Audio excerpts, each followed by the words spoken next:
Hi everyone, welcome back to the channel. तो आज हम नया चैप्टर स्टार्ट करने वाले हैं जिस चैप्टर का नाम है इक्विलिब्रियम। तो आज की वीडियो में हम इक्विलिब्रियम को अच्छे तरीके से समझेंगे। इस वीडियो में सिर्फ हम इंट्रोडक्शन की ही बात करेंगे, लॉ ऑफ मास एक्शन को समझेंगे, ठीक है, और जितने भी इक्विलिब्रियम से रिलेटेड टर्म्स हैं जो कि हम चैप्टर के रिगार्डिंग यूज़ करने वाले हैं, उन सब टर्म को बहुत अच्छे तरीके से समझेंगे। So just get ready. और अब हम अपना लेक्चर स्टार्ट करते हैं इक्विलिब्रियम। तो आज की वीडियो बहुत यूज़फुल होने वाली है, तो करते हैं स्टार्ट विद दिस लेक्चर। तो स्टार्ट करते हैं विद इक्विलिब्रियम, ठीक है। देखो, इक्विलिब्रियम की डेफिनेशन को समझने से पहले हम कुछ एग्जाम्पल्स डिस्कस करेंगे, ठीक है। ओके, तो सबसे पहले आप एक एग्जाम्पल को समझो। देखो, सपोज हमने यहाँ पे एक चिकन हाउस लिया, दिस इज चिकन हाउस, ठीक है। ओके, अब इसके अंदर क्या है, इस पूरे होल को, इस पूरे या फिर रूम को हमने डिवाइड कर दिया बाय दिस। हमने इस पूरे होल को या रूम को डिवाइड कर दिया, ठीक है। और यहाँ पर हमने एक अटैच कर रखा है एक ऐसे डोर, ठीक है, दिस इज डोर, क्लियर। अभी ये डोर बिल्कुल क्लोज है, this door is close now, ठीक है।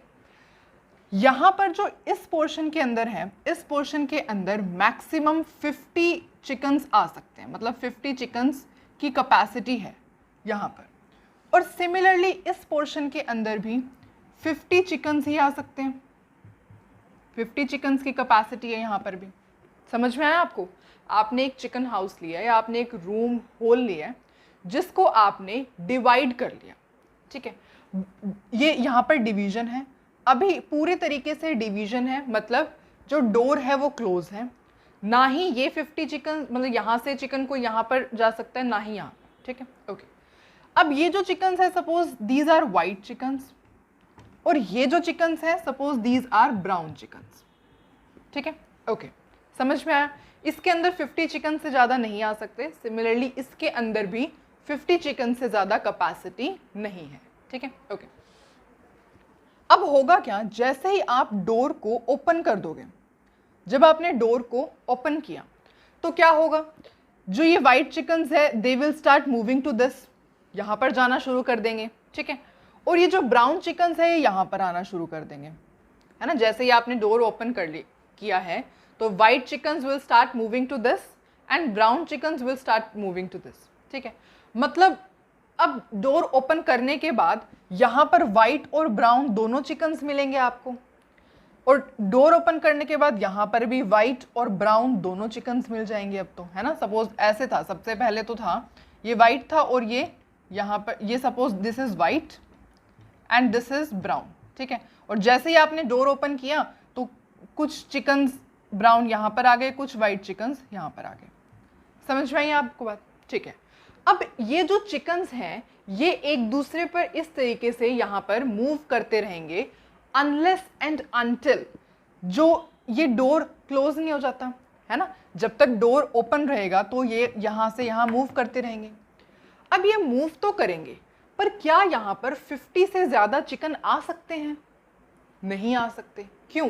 क्योंकि इस पोर्शन के अंदर सिर्फ 50 चिकन्स की ही कैपेसिटी है, तो यहाँ पर मैक्सिमम 50 चिकन्स ही आ सकते हैं, और यहाँ पर भी मैक्सिमम 50 चिकन्स ही आ सकते हैं, चाहे वो ब्राउन हो चाहे वो वाइट हो, ठीक है। मतलब ये मूव तो कर रहे हैं, आपने डोर ओपन किया हुआ है तो ये चिकन्स यहाँ से यहाँ मूव तो कर रहे हैं, पर 50 चिकन्स ही यहाँ पर होंगे और 50 चिकन्स ही यहाँ पर होंगे। इतना समझ में आया?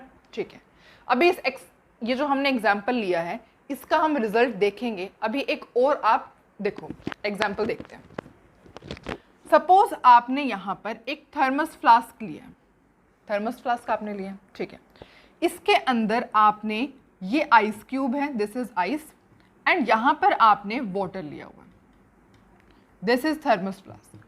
अब आपको थर्मोडायनेमिक्स आप चैप्टर पढ़ चुके हो, है ना, और अब आपको थर्मस फ्लास्क का मतलब समझ में आ जाना चाहिए कि बिल्कुल कंप्लीटली इंसुलेटेड है, ना ही मैटर का एक्सचेंज हो सकता है सराउंडिंग के साथ, ना ही हीट का एक्सचेंज हो सकता है सराउंडिंग के साथ, ठीक है। ओके, परफेक्टली इंसुलेटेड वॉल है थर्मस फ्लास्क की। अब होगा क्या, आपने थर्मस फ्लास्क लिया हुआ है, आइस और आपने आइस क्यूब है और वाटर डाला हुआ है। अब इसको जब आपने बंद कर रखा है, मतलब कि होगा तो इस थर्मस फ्लास्क के अंदर ही कुछ होगा, ठीक है। अब क्या होगा, जो आइस है वो क्या करने, मेल्ट करेगी, ice will start melting, melt होना स्टार्ट हो जाएगी आइस, ठीक है। और जैसे आइस मेल्ट होगी, मेल्ट का मतलब क्या है, जो आइस के मॉलिक्यूल्स हैं वो यहां से लिक्विड में जाना ट्रांसफर हो जाएंगे, है ना। आइस मेल्ट होना स्टार्ट हो जाएगी का क्या मतलब होता है कि आइस के मॉलिक्यूल्स लिक्विड में जाना स्टार्ट हो जाएंगे, ठीक है। और जो लिक्विड के मॉलिक्यूल्स हैं वो क्रिस्टलाइज होने के लिए आइस में आना स्टार्ट हो जाएंगे, है ना। जितने मॉलिक्यूल्स आइस को लीव करेंगे, number of molecules leaving ice is equals to number of molecules returning to ice. जितने मॉलिक्यूल्स आइस को लीव कर रहे हैं उतने ही मॉलिक्यूल्स आइस के अंदर एंटर कर रहे होंगे, है ना। और ऐसा क्यों हो रहा है, क्योंकि यहां पर जो टेम्परेचर लिया है, ये टेम्परेचर क्या है आपका, कांस्टेंट है, दिस टेम्परेचर इज कांस्टेंट। तो एट कांस्टेंट टेम्परेचर जितने मॉलिक्यूल्स आइस को लीव कर रहे हैं उतने ही मॉलिक्यूल्स आइस को रिटर्न कर रहे हैं। इस वजह से मास जो है आइस और वाटर का वो चेंज नहीं हो रहा है, mass of ice and water is not changing. Mass जो है आइस और वाटर का वो तो चेंज हो ही नहीं रहा है टाइम के साथ, है ना। अच्छा, अब आपने दोनों एग्जाम्पल समझे, आपको एग्जाम्पल समझ में आए, पर अभी आपको कंक्लूजन समझ में नहीं आई है कि क्या कंक्लूजन, हमने इससे क्या कंक्लूड किया। तो कंक्लूजन ये है, देखो सबसे पहले ये समझते हैं, इसके अंदर आपने थर्मस फ्लास्क के अंदर आइस और वाटर लिया हुआ है, टेम्परेचर कांस्टेंट है। तो आपने देखा कि नंबर ऑफ जो जितने मॉलिक्यूल्स आइस को लीव कर रहे हैं उतने ही मॉलिक्यूल्स रिटर्न कर रहे हैं। मतलब क्या है, ये एक ऐसी स्टेट ऑफ द सिस्टम बनी हुई है जहां पर चेंज, कुछ पैरामीटर्स हैं जो कि चेंज नहीं हो रहे हैं टाइम के साथ, है ना। जैसे कि यहां पर टेम्परेचर कांस्टेंट है, कंसंट्रेशन कांस्टेंट है, मास भी चेंज नहीं हो रहा टाइम के साथ। आप 5 घंटे बाद देख लो, 5 मिनट के बाद देख लो, मास चेंज हो रहा है, चेंज नहीं होगा। टेम्परेचर चेंज हो रहा है, चेंज नहीं हो रहा। क्या नंबर ऑफ मॉलिक्यूल्स जो इसको लीव कर रहे हैं और इनमें एंटर कर रहे हैं, क्या वो चेंज हो रहे हैं, बिल्कुल चेंज नहीं हो रहे। इसका मतलब क्या है, जो यहाँ पे सिस्टम के कुछ पैरामीटर्स हैं जैसे कि temperature, concentration, pressure is not changing with time. इसी को हम क्या कहते हैं, इसी को हम इक्विलिब्रियम कहते हैं, इसी को हम क्या कहते हैं, इक्विलिब्रियम कहते हैं, ठीक है। डेफिनेशन में आपको इक्विलिब्रियम की पहले बता सकती थी, ठीक है, पर मैंने इसलिए आपको नहीं बताया क्योंकि अब आपको अच्छे से समझ में आएगा। को समझ में आया ना कि मतलब टेम्परेचर कांस्टेंट है, कंसंट्रेशन कांस्टेंट है, प्रेशर कांस्टेंट है, टाइम के साथ ये सब चीज़ें चेंज नहीं हो रही है। ऐसी ही स्टेट ऑफ सिस्टम को हम क्या कहते हैं, इक्विलिब्रियम कहते हैं। अब इस एग्जाम्पल पे आते हैं। इस एग्जाम्पल के अंदर आप देख रहे हो कि टाइम के साथ, चाहे इसको 10 घंटे बाद देख लो आप, या फिर आप इसको 30 मिनट्स बाद देख लो, चाहे 1 दिन बाद देख लो, क्या होगा, कुछ भी नहीं। बिल्कुल इनकी जो यहाँ पर नंबर ऑफ चिकन्स थे वो 50 ही रहेंगे, यहाँ पे नंबर ऑफ चिकन्स 50 ही रहेंगे। ऑल्दो मूवमेंट हो रही है, यहाँ से यहाँ मूव कर रहे हैं, पर जो इनके यहाँ पर जो नंबर है वो बिल्कुल कांस्टेंट रहेगा, है ना। यहाँ पर 50 ही रहेंगे, यहाँ पर 50 ही रहेंगे, चाहे आप कितने ही टाइम के बाद उस चीज़ को नोटिस करो।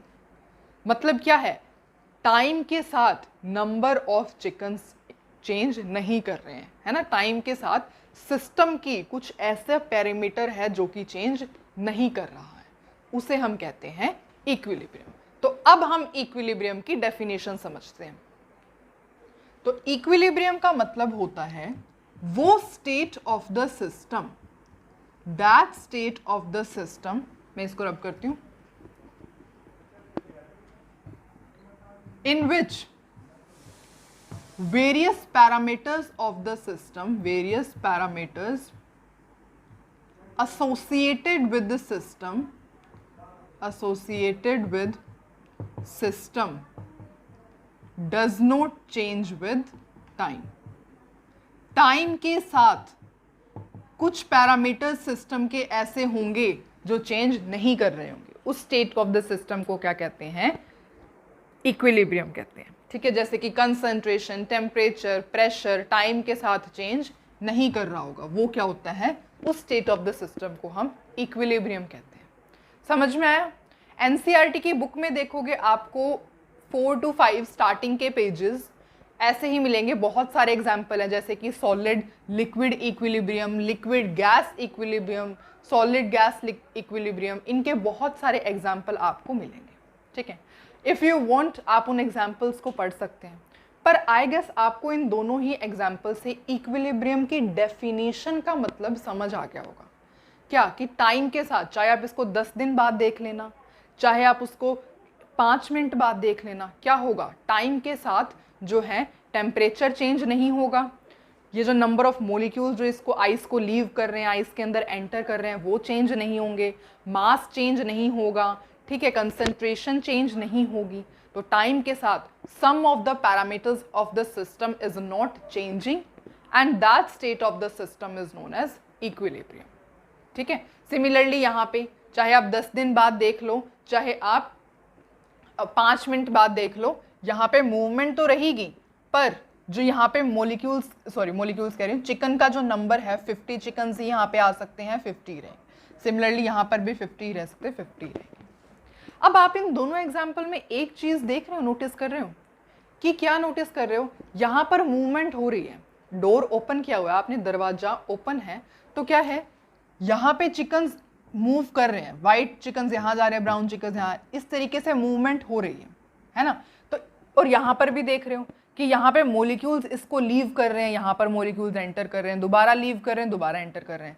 इसका मतलब क्या है? ये जो इक्विलिब्रियम है ये रेस्ट पे नहीं है, यहाँ पर बहुत सारी एक्टिविटीज चल रही हैं जो हम देख भी पा रहे हैं, समझ भी पा रहे हैं, है ना? तो इस वजह से इक्विलिब्रियम क्या होता है? This type of equilibrium is known as dynamic equilibrium. ठीक है, इस टाइप ऑफ इक्विलिब्रियम को क्या कहते हैं हम?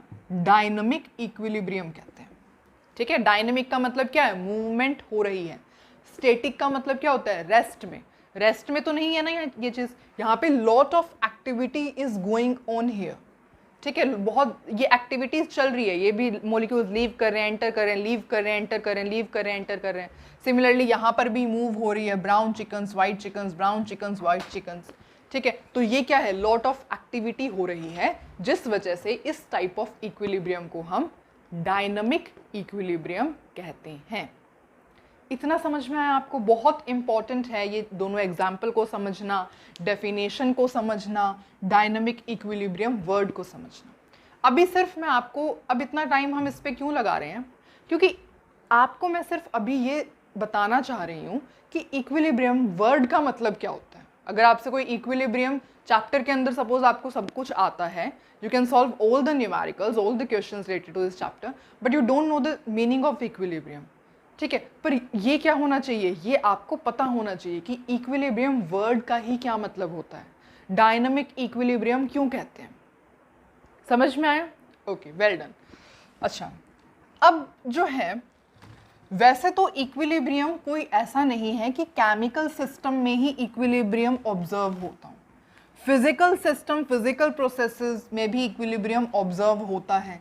जैसे अगर आप अपनी बॉडी की बात करोगे तो आपकी बॉडी के अंदर जो ब्लड है, ब्लड के अंदर जो आपका हीमोग्लोबिन है, जिसकी वजह से आपके ब्लड का रेड कलर है, उस हीमोग्लोबिन को HB से रिप्रेजेंट करते हैं ना, हीमोग्लोबिन और ऑक्सीजन के बीच में भी इक्विलिब्रियम होता है, इन दोनों के बीच में भी इक्विलिब्रियम होता है।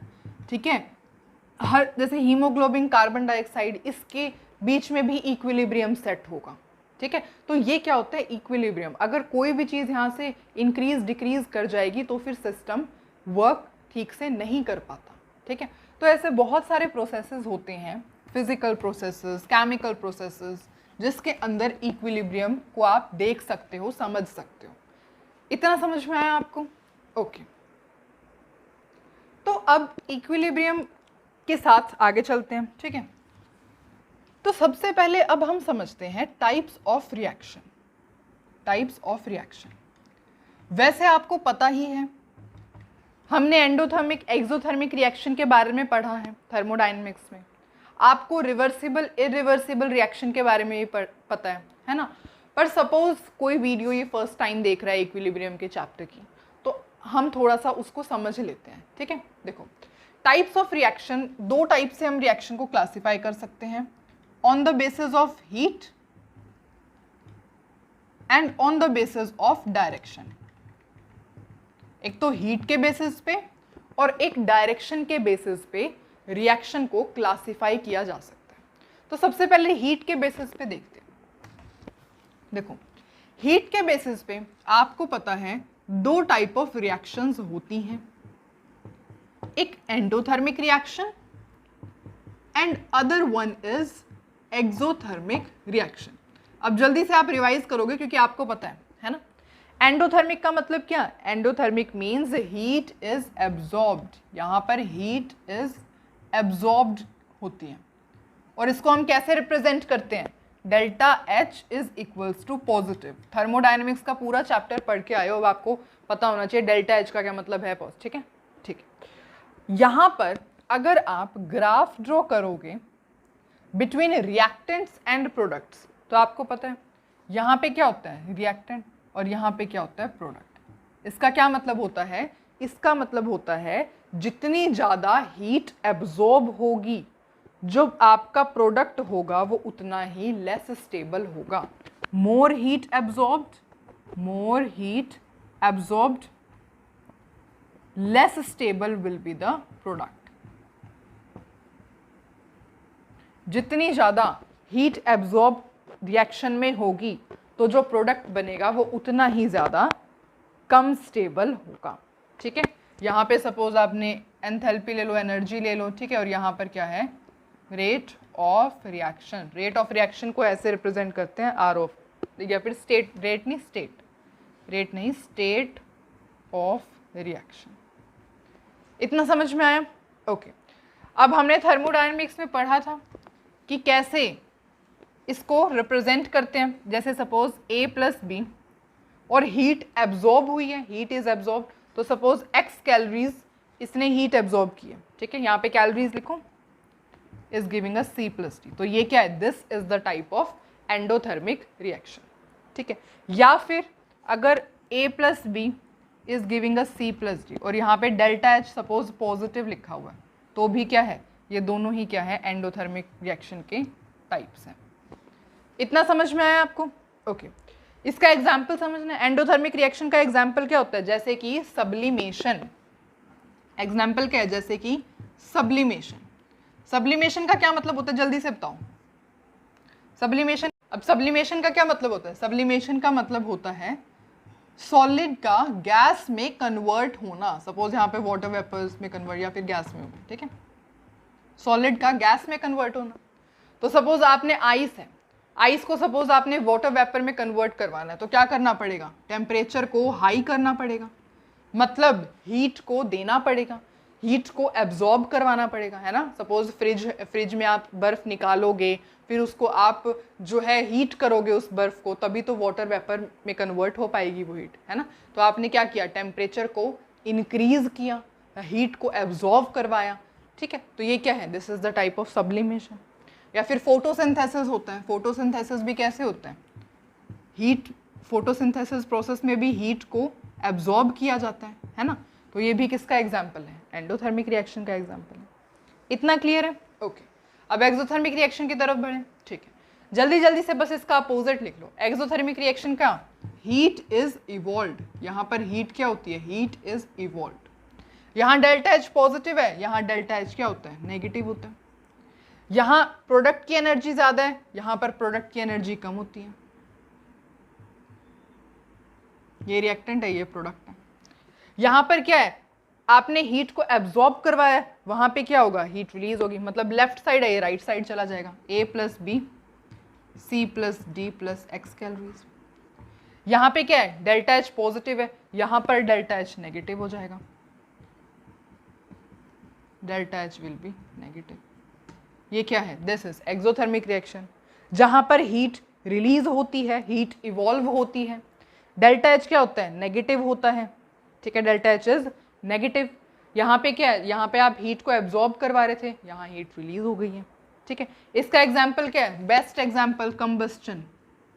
कंबस्टन में हीट क्या होती है, रिलीज होती है ना। या फिर अगर रियल लाइफ एग्जाम्पल, मतलब कंबस्टन भी रियल लाइफ ही है, मतलब हमारी बॉडी से रिलेटेड रेस्पायरेशन, ठीक है, respiration is also the type of exothermic reaction. इतना क्लियर है, ओके, ठीक है। और ये क्या है, this is energy enthalpy and ये क्या है, स्टेट ऑफ रिएक्शन। समझ में आया, ठीक है। अच्छा, और इसमें क्या है, जितनी ज़्यादा हीट रिलीज होगी, यहाँ लिखो, जितनी ज़्यादा हीट रिलीज होगी, more heat release, more stable will be the product. जितनी हीट रिलीज होगी उतना ही स्टेबल प्रोडक्ट आपका बनेगा। समझ में आई बात। On the basis of heat, ये सिर्फ हमने यहाँ पर रिवीजन की है। थर्मोडायनेमिक्स में आपको पता है exothermic, endothermic reaction, reversible, reversible reaction, है ना। तो अभी आपने on the basis of heat को देखा कि रिएक्शन दो टाइप से हो सकती है, एंडोथर्मिक एंड एक्सोथर्मिक रिएक्शन। अब हम देखते हैं on the basis of direction, on the basis of direction reversible और इरिवर्सिबल रिएक्शन होती है, ठीक है। देखो, reversible reaction and irreversible reaction. देखो, थर्मोडायनेमिक्स के अंदर जो आपने रिवर्सिबल और इरिवर्सिबल के बारे में पढ़ा था ना, वो प्रोसेसेस थे, है ना, वो प्रोसेसेस थे। और यहाँ पर आप किसके बारे में बात कर रहे हो, यहाँ पर आप रिएक्शन के बारे में बात कर रहे हो, ठीक है। और आपको पता है जो रिवर्सिबल रिएक्शन होती है, जो वो कैसी होती है, थोड़ा तो आपको आइडिया होगा ही, है ना। अच्छा, नहीं है तो अब हम समझते हैं। देखो, सबसे पहले रिवर्सिबल रिएक्शन को आप इस एरो से डिनोट करते हो। ये सर्कल, मतलब मैं चलो बनाती नहीं हूँ कभी आप सर्कल, ये जो होता है ये एरो होता है टू डिनोट रिवर्सिबल रिएक्शन। और इरिवर्सिबल रिएक्शन को आप सिंपल इस एरो से डिनोट करते हो। इतना समझ में आया, ठीक है। जैसे कि सपोज यहाँ पे हम एक रिएक्शन लेते हैं, N2 प्लस में 3H2 is giving us 2NH3। और यहाँ पर एग्जाम्पल लेते हैं, सपोज NaCl प्लस में H2SO4 is giving us NaHSO4 plus में NaHSO4 प्लस में HCl, यहाँ लिख देती हूँ HCl, ठीक है। इस रिएक्शन के बीच में ये एरो है, मतलब आप देखते ही बता दोगे कैसी रिएक्शन है, रिवर्सिबल रिएक्शन है। इस रिएक्शन के बीच में ये एरो है, मतलब आप देखते ही बता दोगे कौन सी रिएक्शन है, इरिवर्सिबल रिएक्शन है। अब इसमें आप एक चीज़ नोटिस कर रहे हो कि जो रिवर्सिबल रिएक्शन होती है ना, वो फॉरवर्ड डायरेक्शन में भी जाती है और बैकवर्ड डायरेक्शन में भी जाती है। मतलब क्या कि reactant will give product and product will also give reactant. इसका मतलब क्या है, इसके अंदर फॉरवर्ड रिएक्शन भी होती है एंड बैकवर्ड रिएक्शन भी होती है, ठीक है। और इरिवर्सिबल रिएक्शन में देखोगे तो सिर्फ और सिर्फ फॉरवर्ड रिएक्शन, ये डायरेक्शन क्या है, ये फॉरवर्ड, ऐसे फॉरवर्ड जा रहा है, इसका मतलब क्या, सिर्फ फॉरवर्ड रिएक्शन होती है, बैकवर्ड रिएक्शन नहीं होती, ठीक है। रिवर्सिबल रिएक्शन की जो दूसरी बात है वो ये है कि क्या ये सिर्फ और सिर्फ क्लोज्ड वेसल में ही हो सकती है, क्लोज्ड वेसल में ही हो सकती है। और जो इरिवर्सिबल रिएक्शन होती है ये किस वेसल में होती है, this occurs in open vessel, ठीक है, ओके। जो रिवर्सिबल रिएक्शन होती है उसके अंदर क्या होता है, इक्विलिब्रियम अटेन हो जाता है। अब आप अगर सपोज मैं इक्विलिब्रियम वर्ड यूज करूंगी तो आपको उसका मतलब पता है ना, मतलब पता है अब आपको। इस वजह से मैंने आपको सबसे पहले इक्विलिब्रियम वर्ड का ही मतलब एक्सप्लेन किया है with the help of example, ठीक है। तो रिवर्सिबल रिएक्शन में इक्विलिब्रियम अटेन होता है, पर यहाँ पर इक्विलिब्रियम अटेन नहीं होता, यहाँ पर देयर इज नो इक्विलिब्रियम, ठीक है। इक्विलिब्रियम का मतलब अब आप थोड़ा रिलेट कर सकते हो इस रिएक्शन से। देखो इक्विलिब्रियम का मतलब इस रिएक्शन पे लगा के देखना, मतलब क्या कि ये रिएक्टेंट्स है, प्रोडक्ट्स हैं, ये क्या हो रहा है, ये रिएक्टेंट दे रहे हैं, फिर दोबारा products, reactant product, reactant product, मतलब कि क्या है, फॉरवर्ड और बैकवर्ड डायरेक्शन, जो फॉरवर्ड और बैकवर्ड रिएक्शन है वो साइमल्टेनियसली अकर हो रही है। इसका मतलब ही तो होता है इक्विलिब्रियम, है ना, ठीक है। यहाँ पर जो होता है ना, रिएक्टेंट कभी भी प्रोडक्ट नहीं देते कंप्लीटली, रिएक्टेंट कभी भी प्रोडक्ट नहीं देते completely, reactants never converted completely into product.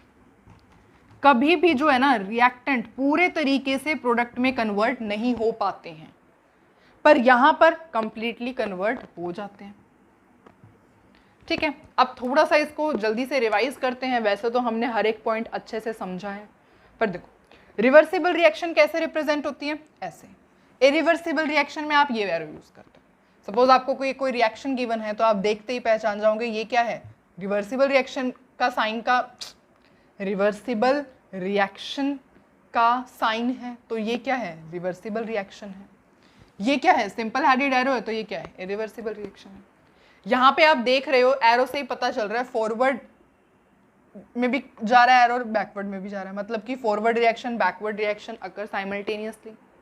पर यहाँ पे देख रहे हो सिर्फ फॉरवर्ड डायरेक्शन में ही एरो दे रहा है, तो इसका मतलब क्या है, सिर्फ फॉरवर्ड रिएक्शन होती है। रिवर्सिबल रिएक्शन हमेशा क्लोज्ड वेसल में होगी। अब इसका अगर आपको प्रूफ चाहिए तो आप प्रूफ पढ़ चुके हो, पूछो कैसे, हमने पढ़ा था ना। देखो रिवर्सिबल रिएक्शन में इक्विलिब्रियम आता है, अभी आपने इक्विलिब्रियम के 2 एग्जाम्पल पढ़े, और दोनों ही एग्जाम्पल में मैंने आपको ये कहा कि ये पूरा क्लोज्ड कंटेनर, मतलब क्लोज था, ये जो आपने चिकन का ये लिया था, रूम लिया था, पूरा क्लोज था।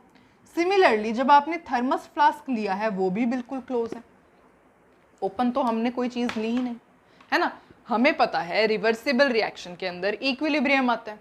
इक्विलिब्रियम का मतलब क्या, इक्विलिब्रियम तो क्लोज्ड वेसल में ही आ सकता है, हमने देखा दोनों क्लोज थे, ठीक है। तो इसका मतलब क्या है, जो रिवर्सिबल रिएक्शन होती है वो सिर्फ क्लोज्ड वेसल में ही होती है, ठीक है। यहाँ पे रिएक्टेंट कभी भी कंप्लीटली प्रोडक्ट नहीं दे पाते, वो तो हमें दिख ही रहा है, कंप्लीटली तो प्रोडक्ट दिया ही नहीं है ना, क्योंकि फॉरवर्ड रिएक्शन भी हो रही है बैकवर्ड भी हो रही है। पर यहाँ पर रिएक्टेंट्स जो है वो कंप्लीटली प्रोडक्ट दे पाते हैं, क्यों, क्योंकि प्रोडक्ट तो रिएक्टेंट्स वापस दे ही नहीं रहे, है ना। प्रोडक्ट्स जो हैं वो वापस रिएक्टेंट थोड़ी दे रहे हैं, ऐसे डायरेक्शन थोड़ी है, ये तो सिर्फ फॉरवर्ड डायरेक्शन जा रही है, मतलब reactants is being completely converted into product. इतना समझ में आया? अच्छा, तो आई गेस आपने ये स्क्रीनशॉट ले लिया या फिर आपने अपनी नोटबुक में नोट डाउन कर लिया, because I am now going to rub this, ठीक है। अच्छा, क्योंकि हमने 2 पॉइंट्स और डिस्कस करने हैं, उसके लिए थोड़ा सा स्पेस चाहिए होगा, तो इस वजह से मैं इसको रब कर देती हूँ। देखो, अब हमने देखा कि ये फॉरवर्ड रिएक्शन भी हो रही है, बैकवर्ड भी हो रही है, फॉरवर्ड डायरेक्शन में भी जा रही है, बैकवर्ड डायरेक्शन में भी जा रही है। इसका मतलब क्या है, अगर फॉरवर्ड डायरेक्शन कह रही हूँ, फॉरवर्ड रिएक्शन एक्सोथर्मिक है, तो जो बैकवर्ड रिएक्शन होगी ना, जो बैकवर्ड रिएक्शन होगी वो क्या होगी, एंडोथर्मिक होगी। मतलब अगर ये एक्सोथर्मिक है, यहाँ हीट रिलीज हो रही है, ध्यान से सुनो, अगर रिएक्टेंट है वो प्रोडक्ट को देते हुए जब वो प्रोडक्ट में कन्वर्ट हो रहे हैं तो फिर वो क्या है, हीट रिलीज कर रहे हैं, तो इसका मतलब क्या है, जब प्रोडक्ट रिएक्टेंट्स में कन्वर्ट हो रहे हैं तो हीट को एब्जॉर्ब कर रहे हैं, ठीक है। अगर फॉरवर्ड रिएक्शन में हीट रिलीज हो रही है तो बैकवर्ड रिएक्शन में हीट एब्जॉर्ब हो रही होगी, एंड वाइस वर्सा। मतलब अगर फॉरवर्ड रिएक्शन में हीट एब्जॉर्ब हो रही है तो बैकवर्ड रिएक्शन में हीट रिलीज हो रही होगी, ठीक है। अगर फॉरवर्ड रिएक्शन एंडोथर्मिक है तो बैकवर्ड रिएक्शन एक्सोथर्मिक होगी। समझ में आया? ठीक है, एंड वाइस वर्सा है। क्लियर? ओके। अब अगर ग्राफ के बारे में बात करेंगे, अब इसमें अगर आप देखोगे तो इसमें तो पर्टिकुलर ही है कि या तो ये रिएक्शन एक्सोथर्मिक ही होगी, या तो डेल्टा एच इस रिएक्शन का नेगेटिव होगा या डेल्टा एच पॉजिटिव होगा, है ना, क्योंकि इसमें तो एक ही डायरेक्शन है ना, इसमें एक ही डायरेक्शन में चल रहे हैं, फॉरवर्ड ही डायरेक्शन है, तो या तो पॉजिटिव होगी या नेगेटिव होगी, है ना। पर यहाँ पर दोनों डायरेक्शन में चल रहे हैं, फॉरवर्ड भी जा रहा है, बैकवर्ड भी जा रहा है ना। तो जो है दोनों के लिए या तो एक एंडोथर्मिक होगा तो दूसरा एक्सोथर्मिक होगा, अगर एक एक्सोथर्मिक होगा तो दूसरा एंडोथर्मिक होगा, ठीक है, क्लियर। और इसको आप लिख सकते हो वाइस वर्सा, वाइस वर्सा, समझ में आया। अब मैं वाइस वर्सा रब कर रही हूँ सो दैट आपको कोई कंफ्यूजन ना हो। ओके, ग्राफ के बारे में बात करोगे तो ग्राफ ड्रॉ करते हैं इसका। देखो इसका ग्राफ कैसे ड्रॉ करेंगे, यहां पे लेते हैं कंसंट्रेशन और यहां पे लेंगे टाइम। देखो अब आप देख रहे हो नाइट्रोजन है और हाइड्रोजन है, दोनों ही क्या है, रिएक्टेंट्स हैं।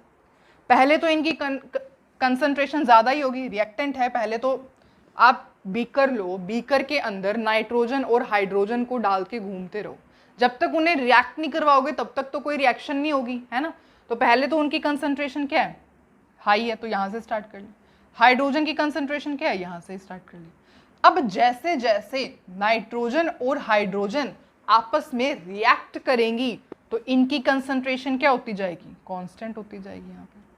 यहाँ पे क्या होती जाएगी, ऐसे कांस्टेंट होती चली जाएगी, ठीक है। और क्या है, पहले जो प्रोडक्ट की कंसंट्रेशन है वो तो बिल्कुल जीरो है, लेकिन जैसे प्रोडक्ट बनना स्टार्ट होगा, जैसे प्रोडक्ट बनना स्टार्ट हो रहा है तो इसकी जो कंसंट्रेशन है वो भी टाइम के साथ कांस्टेंट होती जा रही है। इसका मतलब क्या है, रिवर्सिबल रिएक्शन में आप देख रहे हो ये सब चीज़ें क्या है, कांस्टेंट है। सपोज ये आपका नाइट्रोजन के लिए है, ये हाइड्रोजन के लिए है, ये NH3 के लिए। समझ में आया। टाइम के साथ जो कंसंट्रेशन है दोनों रिएक्टेंट की वो क्या है, कांस्टेंट है। क्यों, क्योंकि रिवर्सिबल रिएक्शन है और रिवर्सिबल रिएक्शन में इक्विलिब्रियम होता है, इक्विलिब्रियम। तो आपको पता है टाइम के साथ कुछ जो होती हैं सिस्टम के पैरामीटर्स वो चेंज नहीं करते, जिनमें से एक कंसंट्रेशन है। तो टाइम के साथ कंसंट्रेशन चेंज नहीं कर रही है। समझ में आई ना आपको बात। ओके, इसमें देखना, इसमें ऐसा कुछ नहीं है। इसका ग्राफ ड्रॉ करोगे ना अगर आप, तो रिएक्टेंट है, पहले तो बहुत हाई अमाउंट में प्रेजेंट है, ठीक है। तो ये जैसे फिर इनकी कंसंट्रेशन डिक्रीज होती चली जाएगी जैसे जैसे प्रोडक्ट देंगे। प्रोडक्ट पहले क्या है, जीरो अमाउंट में, फिर जैसे ही रिएक्टेंट ने एक दूसरे के साथ कंबाइन किया तो प्रोडक्ट की कंसंट्रेशन इंक्रीज होती चलेगी, ठीक है। तो ये क्या होता है, this is for the irreversible reaction.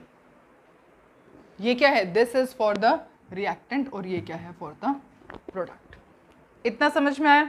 अगर यही ग्राफ रेट वर्सेस टाइम के लिए ड्रॉ करोगे तो रेट वर्सेस टाइम के लिए अगर यही ग्राफ ड्रॉ करते हो तो क्या होगा, जो रेट है आपका इस रिएक्टेंट का वो क्या हो रहा है, डिक्रीज हो रहा है ना। फॉरवर्ड, यहाँ पे कोई बैकवर्ड रिएक्शन तो हो ही नहीं रही है, तो बैकवर्ड की तो कोई कहानी ही नहीं है, सब काम फॉरवर्ड में ही चल रहा है। तो फॉरवर्ड के लिए है क्या है, जो रेट होगा ऑफ द, ये क्या है, रेट ऑफ फॉरवर्ड रिएक्शन। तो जो रेट होगा फॉरवर्ड रिएक्शन का वो टाइम के साथ क्या कर रहा है, डिक्रीज कर रहा है।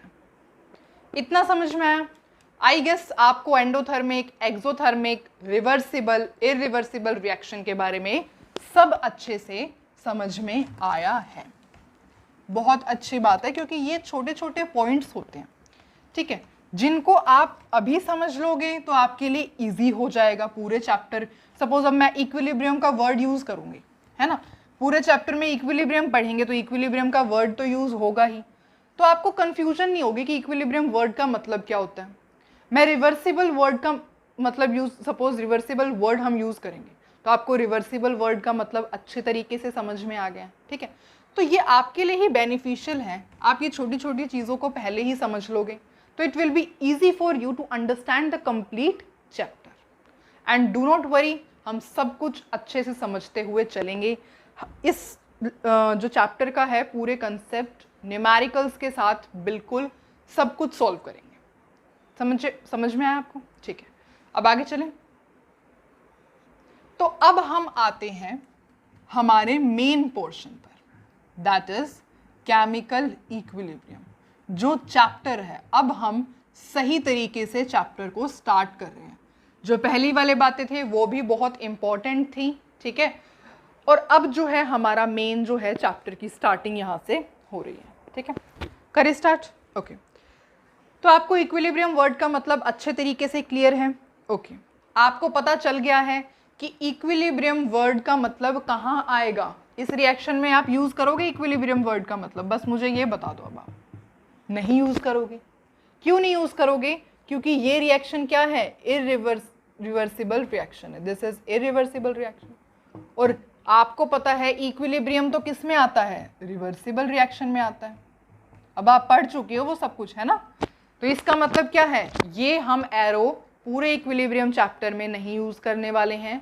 कौन सा एरो यूज करेंगे? रिवर्सिबल वाला, दैट इज दिस। समझ में आई बात? ओके, क्योंकि आपने लिखा है ना reversible reaction attain equilibrium but irreversible reaction do not attain equilibrium. चले आगे। ओके, देखो, A plus B is giving a C plus D. अब आपके माइंड में ये क्वेश्चन नहीं होना चाहिए कि ये एरो क्यों यूज किया है, ये एरो क्यों नहीं यूज किया, है ना। ओके, तो सपोज ये रिएक्शन, तो इक्विलिब्रियम का मतलब क्या होता है? इक्विलिब्रियम का मतलब होता है, केमिकल इक्विलिब्रियम का मतलब होता है फॉर अ पर्टिकुलर रिएक्शन, मतलब जो रेट होगा of forward reaction, rate of forward reaction is equals to rate of backward reaction. ठीक है, जो फॉरवर्ड रिएक्शन का रेट है वही क्या है? बैकवर्ड रिएक्शन का।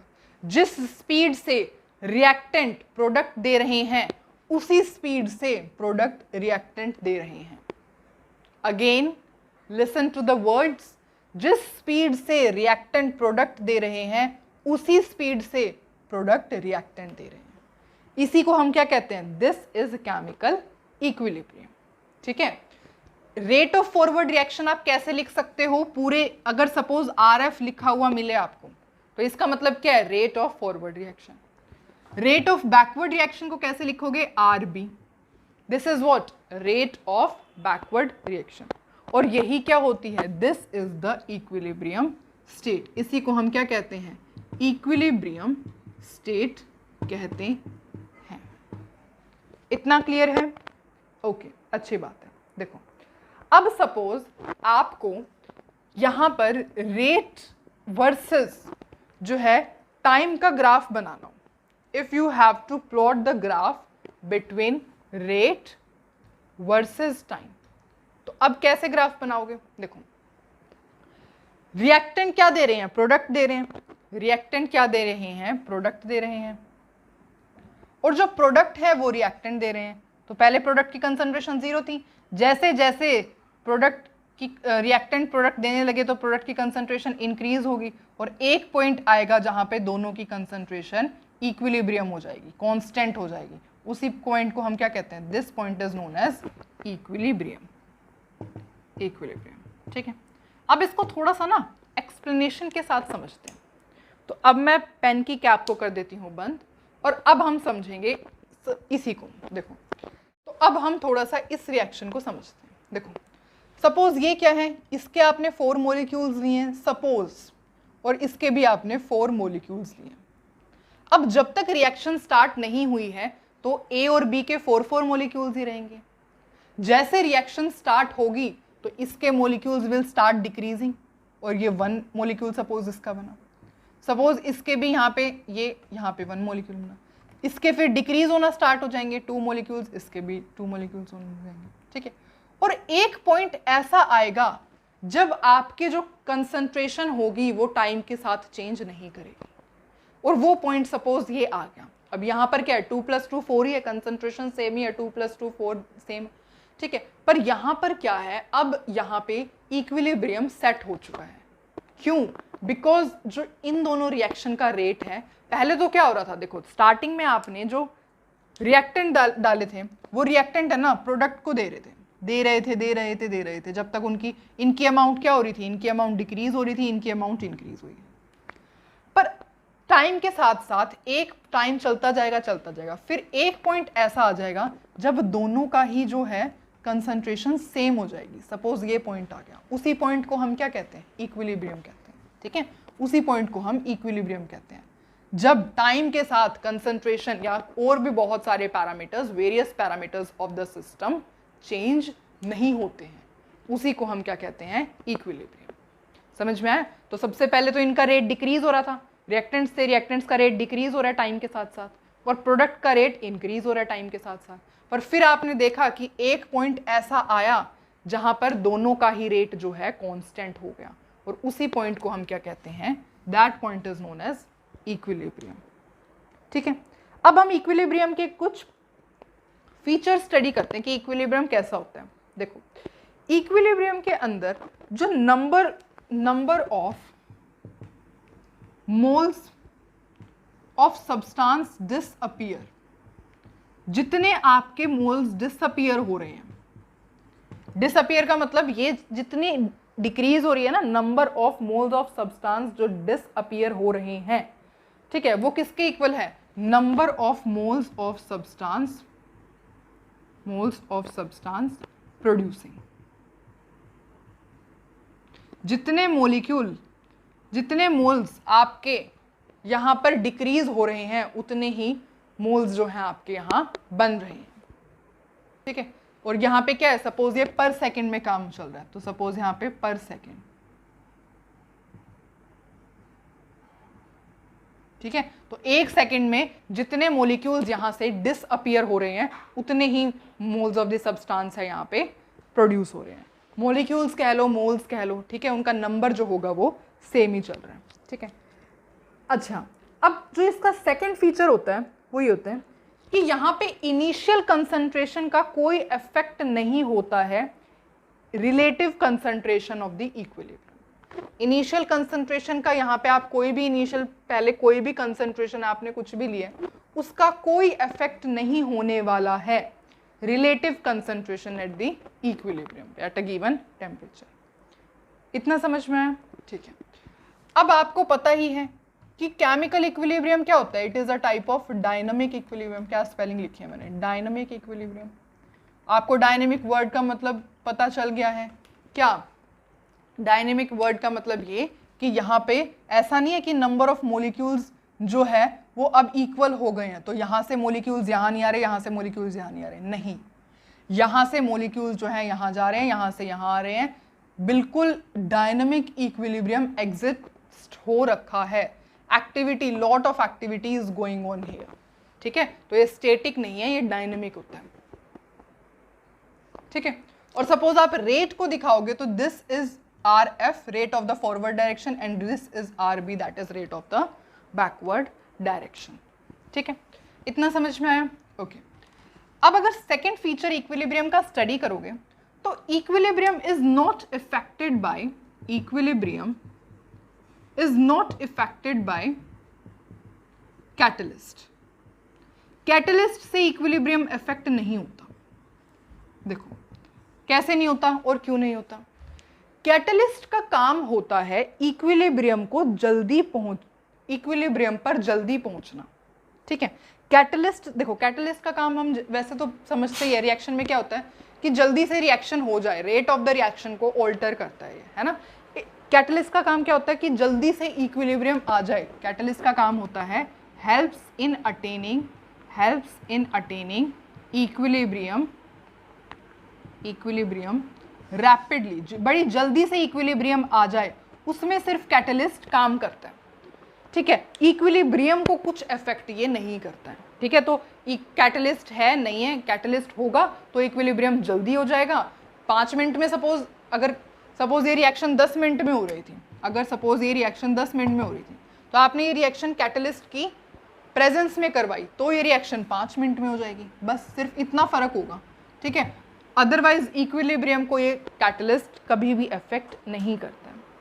ठीक है, अच्छा, जो इसका नेक्स्ट फीचर है वो ये है कि equilibrium can be achieved from either side. मतलब इक्विलिब्रियम यहाँ से भी अचीव किया जा सकता है, यहाँ से भी अचीव किया जा सकता है। ठीक है, तो आप एक पॉइंट और ऐड कर सकते हो कि equilibrium can be achieved either side, किसी भी साइड से इक्विलिब्रियम को आप अचीव कर सकते हो। इतना समझ में आया? Equilibrium can be achieved from either side, ठीक है, ओके। तो ये सब हमने फीचर स्टडी किए अबाउट इक्विलिब्रियम, है ना, ओके। अब क्या है, मैंने आपको कहा था कि इक्विलिब्रियम की डेफिनेशन क्या होती है? वो स्टेट ऑफ द सिस्टम जहां पर बहुत सारे पैरामीटर्स जो होते हैं सिस्टम के वो कांस्टेंट हो जाते हैं, does not change with time. तो यहाँ पे वो वेरियस पैरामीटर्स क्या हो सकते हैं? सपोज टेम्परेचर कांस्टेंट हो गया, प्रेशर कांस्टेंट हो गया, या फिर कंसंट्रेशन कांस्टेंट होगी। तो ये कुछ पैरामीटर्स ऐसे हैं जो कि, या फिर डेंसिटी कांस्टेंट होगी, ठीक है। तो ये सब पैरामीटर्स कुछ ऐसे हैं जो कि इक्विलिब्रियम पे कांस्टेंट हो जाते हैं। कलर कांस्टेंट हो गया, कलर कांस्टेंट हो गया, ठीक है, कलर कांस्टेंट हो गया, ठीक है। तो ये सब क्या है? There are some of the parameters जो कि क्या है? कांस्टेंट हो जाते हैं, ठीक है। अच्छा, अब जो है एक टर्म और आएगी आपकी एनसीईआरटी बुक के अंदर ही, रिएक्शन मिक्सचर। उस टर्म का नाम है रिएक्शन मिक्सचर। रिएक्शन मिक्सचर का क्या मतलब होता है? जब है ना किसी भी रिएक्शन में इक्विलिब्रियम आ जाता है ना, तो उसके अंदर आप रिएक्शन मिक्सचर देखोगे ना, तो उसके अंदर रिएक्टेंट्स भी आपको मिलेंगे और प्रोडक्ट्स भी मिलेंगे। You will get the reactants also and products also. उसको हम क्या कहते हैं? रिएक्शन मिक्सचर कहते हैं, ठीक है। जब भी कोई रिएक्शन में इक्विलिब्रियम अटेन उस रिएक्शन ने कर लिया है, तो आप रिएक्शन मिक्सचर को चेक करोगे तो उसके अंदर रिएक्टेंट्स भी होंगे और प्रोडक्ट्स की भी कुछ अमाउंट होगी। उसी को हम क्या कहते हैं? रिएक्शन मिक्सचर कहते हैं। इतना समझ में आया? ओके। तो these were some of the features of chemical equilibrium. I hope आपको ये सब अब तक का जो हमने डिस्कस किया है वो समझ में आया। स्टार्टिंग से एक बार बताना क्या क्या हमने समझा। सबसे पहले हमने 2 एग्जाम्पल समझे, है ना। उसके बाद हमने इक्विलिब्रियम की डेफिनेशन समझी। उसके बाद हमने एंडोथर्मिक रिएक्शन, एक्सोथर्मिक रिएक्शन समझा। उसके बाद हमने रिवर्सिबल इरिवर्सिबल रिएक्शन को समझा। उसके बाद हमने केमिकल इक्विलिब्रियम के अंदर कुछ इम्पॉर्टेंट फीचर्स समझे। तो अब तक बहुत सारा इम्पॉर्टेंट आप जो है कंसेप्ट समझ चुके हो। क्लियर? तो आगे चलते हैं अब हम। देखो जो केमिकल इक्विलिब्रियम होता है, it can be of 2 types. एक तो होमोजीनियस इक्विलिब्रियम हो सकता है और एक हेट्रोजीनियस इक्विलिब्रियम हो सकता है। होमोजीनियस और हेट्रोजीनियस इक्विलिब्रियम देखो एग्जाम्पल से समझते हैं। सपोज यहाँ पे CH3COOC2H5 CH3COOC2H5 को सपोज आपने वाटर के साथ रिएक्ट करवाया, तो what you will get CH3COOH plus में C2H5OH। और ये सभी के सभी क्या है? लिक्विड स्टेट में, सब के सब लिक्विड स्टेट में।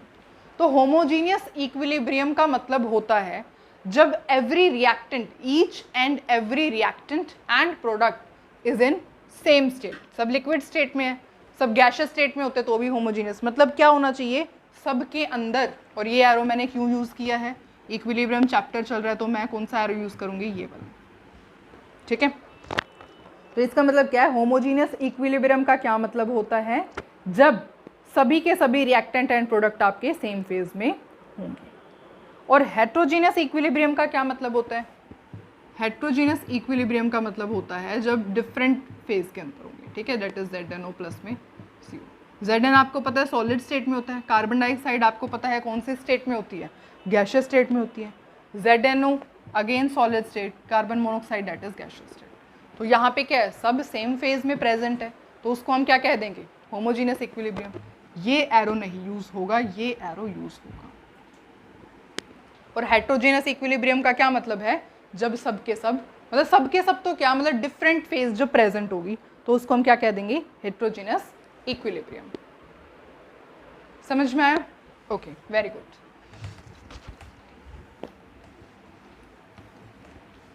तो अब इक्विलिब्रियम चैप्टर के अंदर एक टर्म आती है जिसे हम कहते हैं एक्टिव मास। तो अब हम एक बार एक्टिव मास को और समझते हैं। देखो, एक्टिव मास को रिप्रेजेंट किया जाता है by these square brackets. Active mass को इन स्क्वायर ब्रैकेट से डिनोट किया जाता है। ठीक है, इसका मतलब क्या होता है, इसको आप कह सकते हो दो तरीके से आप इसे समझ सकते हो। मतलब कि concentration of reactants in mole per litre, या तो आप इसे ये कह दो, और अगर गैसेस की बात होगी तो pressure of reacting gases in ATM कह दो। तो ये तो ये दोनों ही क्या हो सकती है, डेफिनेशन हो सकती है of active mass, concentration of reactants in mole per litre और pressure of reacting gases in ATM। ठीक है, अच्छा, इसका फॉर्मूला क्या होता है, एक्टिव मास का फॉर्मूला क्या होता है? एक्टिव मास का फॉर्मूला होता है कैलकुलेट करने का, that is wait of substance in grams के अंदर डिवाइड बाय में मोलिकुलर वेट इनटू में वॉल्यूम इन लीटर। ये क्या होता है, एक्टिव मास को कैलकुलेट करने का एक फॉर्मूला होता है। अभी हम इससे रिलेटेड न्यूमेरिकल सॉल्व करेंगे। ठीक है, अच्छा, एक और बात, चलो सबसे पहले न्यूमेरिकली लिखते हैं। सपोज आपको ये क्वेश्चन है और इसके अंदर आपको एक्टिव मास कैलकुलेट करना है। एक्टिव मास आपको कैलकुलेट करना है किसका, NH3 का। तो कैसे कैलकुलेट करेंगे, देखो, NH3 ऐसे, ये एक्टिव मास हो गया। ठीक है, will be equal to weight of substance in grams.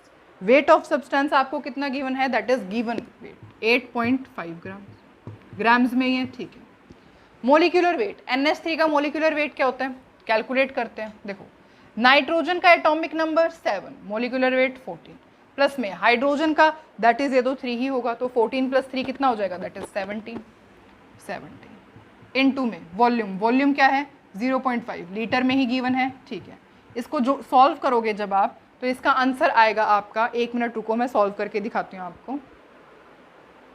तो 17 इंटू 0.5 इज 8.5 और 8.5 डिवाइड बाई 8.5 दैट इज 1। तो एक्टिव मास की वैल्यू क्या आ गई यहाँ पे, 1 मोल पर लीटर। अब देखो मोल पर लीटर कैसे आया, ये आपको पता है, ये ग्राम्स में है। ठीक है, तो यहाँ पे क्या है, grams divide by molecular weight क्या होता है, ग्राम पर मोल में इनटू में लीटर, और इसको सॉल्व करोगे तो ग्राम से ग्राम कैंसिल हो जाएगा, क्या बच जाएगा, मोल पर लीटर।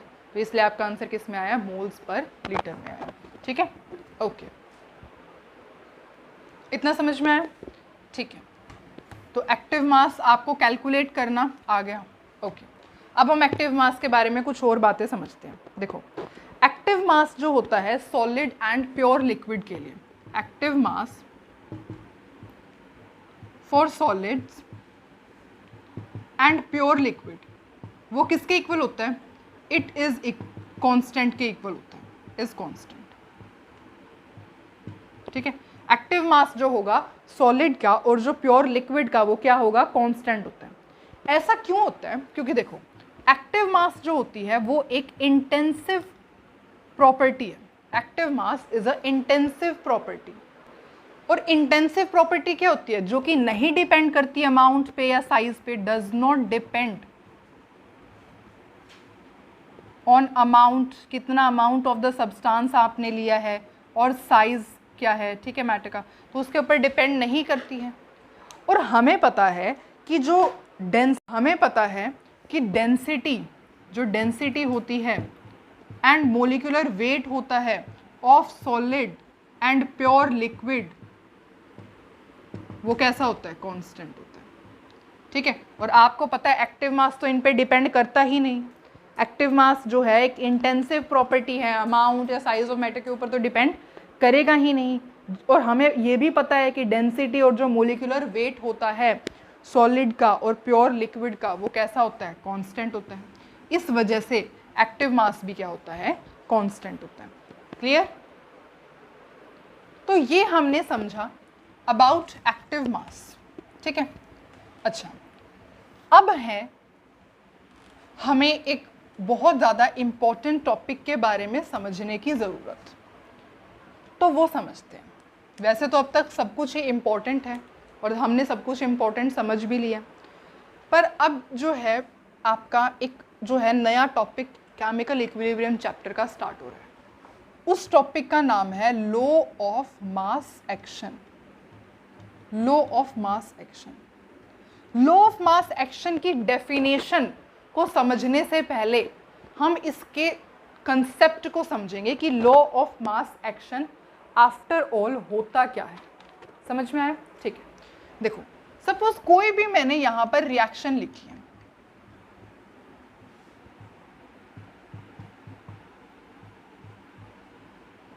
ये मैंने कोई भी इक्विलिब्रियम पर रिएक्शन लिखी है। ये M1, M2, N1, N2 क्या है? स्टोइकियोमेट्रिक कोफिशिएंट्स है।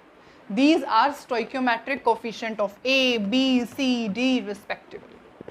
ठीक है, और एक्टिव मासेस को कैसे रिप्रेजेंट करोगे? A के एक्टिव मास को कैसे रिप्रेजेंट करोगे? ऐसे। B के एक्टिव मास को कैसे लिखोगे? ये एक्टिव मास इसका C के, ऐसे। D के एक्टिव मास को ऐसे रिप्रेजेंट करोगे। समझ में आ गया आपको? ठीक है, ये कब है? These are active masses of A, B, C and D at equilibrium. ठीक है, तो लॉ ऑफ मास एक्शन के अकॉर्डिंग क्या होता है? According to law of mass action, law of mass action के अकॉर्डिंग होता है जो रेट ऑफ फॉरवर्ड रिएक्शन होता है। अब मैं RF लिख रही हूं तो आपको पता होना चाहिए ये क्या होता है? Rate of forward reaction. वो किसके डायरेक्टली प्रोपोर्शनल होगा? रिएक्टेंट की कंसंट्रेशन के रेज टू द पावर उसके स्टोइकियोमेट्रिक कोफिशिएंट के, मल्टीप्लाई बाय दूसरे रिएक्टेंट की कंसंट्रेशन के रेज टू द पावर उसके स्टोइकियोमेट्रिक कोफिशिएंट के। समझ में आया? लॉ ऑफ मास एक्शन के अकॉर्डिंग क्या होता है? Rate of forward reaction is directly proportional to concentration of reactant raised to the power its stoichiometric coefficient multiply by the concentration of other reactant raised to the power its stoichiometric coefficient। उसे हम क्या कहते हैं? इस law of mass action के according ये होता है। अब ये तो आपने फॉरवर्ड रिएक्शन का लिखा है, सिमिलरली बैकवर्ड रिएक्शन का रेट होगा। रेट ऑफ बैकवर्ड रिएक्शन कैसे लिखोगे? लॉ ऑफ मास एक्शन के अकॉर्डिंग क्या होता है? Rate of forward reaction is directly proportional to concentration of A raised to the power its stoichiometric coefficient and concentration of B raised to the power its stoichiometric coefficient। ठीक है, similarly rate of backward reaction आप देखोगे तो concentration of C raised to the power its stoichiometric coefficient and concentration of D raised to the power its stoichiometric coefficient। ये होता है according to law of mass action। समझ में आई बात? अब ये प्रोपोर्शनैलिटी का साइन इक्वालिटी में कन्वर्ट करोगे तो इक्वल आएगा और साथ में कुछ कांस्टेंट भी रहेगा। तो यहाँ पर क्या आता है? यहाँ पर आता है KF और यहाँ पर आता है KB, और KF और KB को क्या कहते हैं? KF is known as forward rate constant of forward reaction. ठीक है, आप ऐसे कह सकते हो, rate constant of forward reaction. और KB का क्या मतलब होता है? Rate constant of backward reaction. ठीक है, ये क्या होता है? These are the symbol and उनकी डेफिनेशन। KF को क्या कहते हैं? Rate constant of forward reaction, and KB को क्या कहते हैं? Rate constant of backward reaction, या forward rate constant, backward rate constant. ठीक है, अब हमें पता है इक्विलिब्रियम पे क्या होने वाला है। इक्विलिब्रियम पे क्या होगा? इक्विलिब्रियम पे आपको पता है rate of forward reaction is equals to rate of backward reaction. तो दोनों को इक्वेट कर दो। KF A raise to power M1 B raise to power M2 is equals to KB C raise to power N1 D raise to power N2। क्या होगा? KF divide by में KB is equals to C raise to the power N1 D raise to the power N2 divide by में A raise to the power M1 and B raise to the power M2। ठीक है, ये आ गया अब आपके पास। अब आपको पता है KF डिवाइड बाय में KB को हम किससे रिप्रेजेंट कर सकते हैं? कैपिटल K से रिप्रेजेंट कर सकते हैं, और ये क्या होता है, this is your equilibrium constant. इसको हम क्या कहते हैं, इक्विलिब्रियम कांस्टेंट कहते हैं। इसका मतलब क्या है, KF डिवाइड बाय KB को हम K से रिप्रेजेंट कर सकते हैं, ठीक है, और ये क्या हो जाता है, आपका एक्सप्रेशन हो जाता है फॉर दिस। तो इतना समझ में आया आपको? ओके। अब ये आई थिंक बोर्ड पे दिख नहीं रहा है, इस वजह से मैं इसको थोड़ा सा ऐसे ऊपर लिख देती हूँ, ठीक है। तो यहाँ तक हमने इस रिएक्शन के लिए लॉ ऑफ मास एक्शन को कैसे लिखा जाता है वो देख लिया है, इक्विलिब्रियम कांस्टेंट क्या होता है वो देख लिया है, ठीक है। KF डिवाइड बाय में KB, that is forward reaction का रेट कांस्टेंट, डिवाइड बाय में बैकवर्ड रिएक्शन का रेट कांस्टेंट को डिवाइड करोगे तो आपके पास क्या आता है, इक्विलिब्रियम कांस्टेंट आता है। Is it clear? Law of mass action की डेफिनेशन लिखने की हमें ज़रूरत नहीं है, क्योंकि हम समझ ही चुके हैं कि लॉ ऑफ मास एक्शन के अकॉर्डिंग क्या होता है। According to law of mass action, rate of forward reaction is directly proportional to the concentration of the reactants raised to their power of stoichiometric coefficient, and rate of backward reaction क्या होगा, rate of backward reaction will be directly proportional to concentration of the product with their raised to the power stoichiometric coefficient। इतना clear है? Okay, तो आगे चलते हैं। देखो अब थोड़ा सा हमें इसके बारे में पढ़ना है, इक्विलिब्रियम कांस्टेंट के बारे में, ठीक है।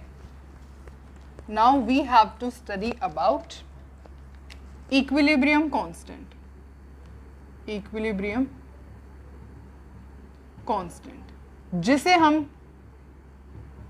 K से डिनोट करते हैं, ठीक है। ओके, अच्छा, जो इक्विलिब्रियम कांस्टेंट होता है K, वो दो चीजों के लिए लिखा जा सकता है। एक तो आप लिख सकते हो for representing the concentration, and एक आप लिख सकते हो टू रिप्रेजेंट पार्शियल प्रेशर।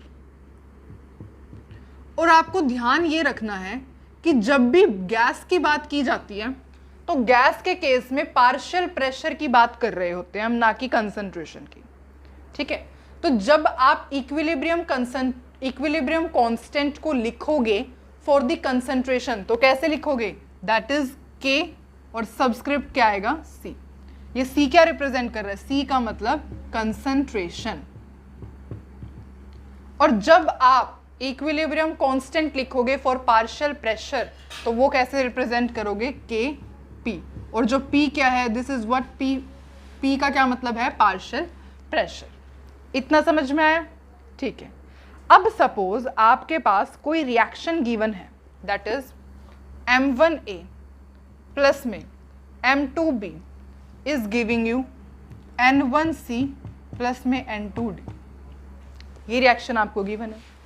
इसके लिए आपको सपोज कहा जाए कि Kc की वैल्यू को बताओ और Kp की वैल्यू को बताओ, तो कैसे बताओगे? Kc का मतलब कंसंट्रेशन लेना है, किस में लेना है? इसके लिए सपोज हमें Kp की वैल्यू लिखनी है, तो सॉरी Kc की वैल्यू लिखनी है, तो Kc की वैल्यू क्या होगी, that will be equal to product की कंसंट्रेशन रेज टू पावर इसका स्टोइकियोमेट्रिक कोफिशिएंट इनटू में D रेज टू पावर उसका स्टोइकियोमेट्रिक कोफिशिएंट डिवाइड बाय में A, इसका स्टोइकियोमेट्रिक कोफिशिएंट क्या है, M1, और B इसका स्टोइकियोमेट्रिक कोफिशिएंट क्या है, M2। सिमिलरली अगर इस रिएक्शन के लिए आपको Kp लिखना हो तो किसकी टर्म्स में लिखा जाएगा, प्रेशर की टर्म्स में लिखा जाएगा, that is Pc raise to the power, क्या पावर है इसकी, stoichiometric coefficient, that is N1 आएगा, ठीक है। तो यहाँ पे क्या आएगा, N1। उसके बाद Pd raise to the power इसका stoichiometric coefficient N2 divide by में A, that is Pa raise to the power M1 and Pb raise to the power M2। इस तरीके से हम Kc और Kp को लिख सकते हैं फॉर अ पर्टिकुलर रिएक्शन। देखो स्क्वायर ब्रैकेट का क्या मतलब होता है, इसका मतलब होता है मोल पर लीटर। इसका मतलब क्या होता है, मोल पर लीटर कंसंट्रेशन के लिए। और प्रेशर क्या है, इसका मतलब ATM में आप लोगे, ठीक है। तो ये है, आप इक्विलिब्रियम कांस्टेंट को दो तरीकों से रिप्रेजेंट कर सकते हो। समझ में आया? ठीक है। अब हम इस टॉपिक से रिलेटेड जितना भी हमने समझा उससे रिलेटेड क्वेश्चंस देखेंगे। तो देखते हैं।